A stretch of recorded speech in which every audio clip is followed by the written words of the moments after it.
I remember many moons ago, I had a spiritual teacher who was very gifted at explaining the nature of awakenings and spiritual practices, and he was particularly fond of blowing holes in the figments of imagination that often pass for spirituality.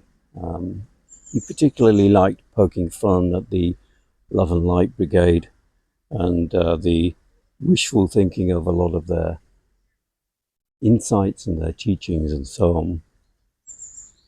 And I remember a comment he made at the time where he said that his enlightenment experiences were like figments in the landscape, that they were things which, to some degree, as he got into his old age, became more and more harder to remember, harder to experience.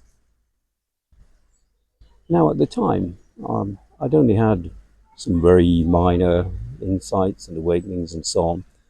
And so I thought, well, that's an interesting statement.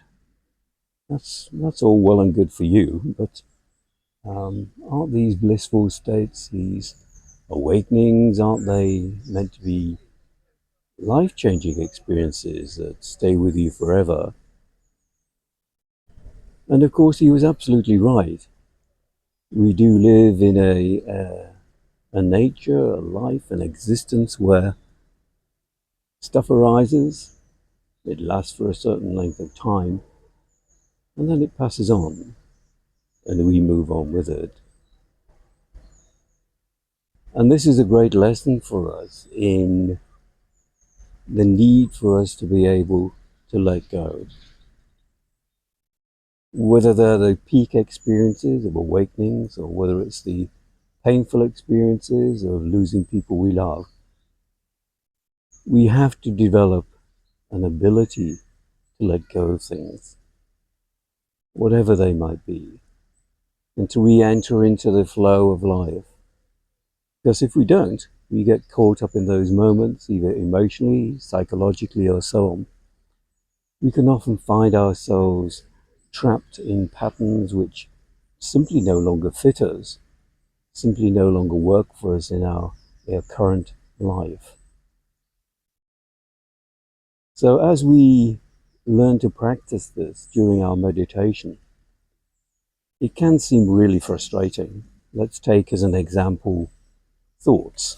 We're taught to recognize that thoughts have arisen during our meditation. We're taught to notice them, let them go, and they come back to the source of our meditation, whatever object we happen to be practicing on. And this can be incredibly frustrating. Uh, Even for experienced meditators, you can find that there are days where this seems a kind of thankless process. But it's an incredibly important skill to develop. And as we learn to practice this during our meditations or perhaps during our mindfulness practices, we are actually developing a very important skill in life. And although it may seem insignificant at the time, it may even, as I say, appear quite annoying at times, it's very important to develop this skill so we can re-enter into the flow of life. We can be that flow of life without needing to hang on to experiences we had or pushing away experiences we didn't want. And this brings us to one of the clearest examples I can think of how meditation applies to everyday life. And as we learn to practice, as we learn to let go, as we learn to just be with things as they are, we can develop very deep insights into living and life.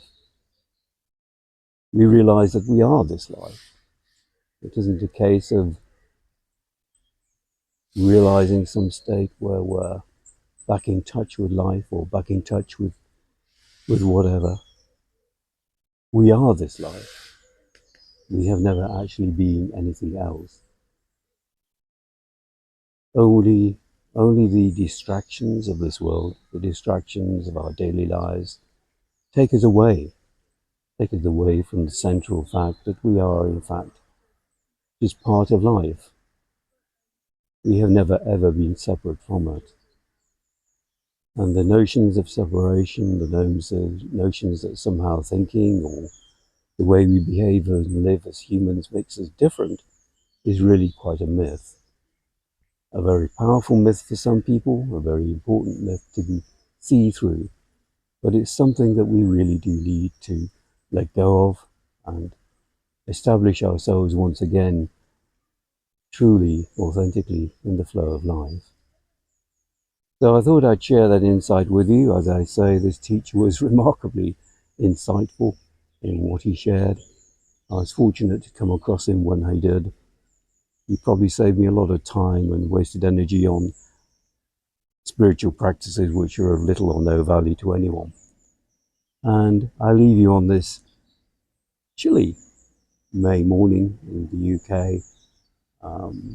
Sun is starting to poke through, and hopefully we're in for a bright and glorious day. Either way, if you have found this video useful, please do remember to like and subscribe so other people can find this channel. With best wishes, it's David signing out.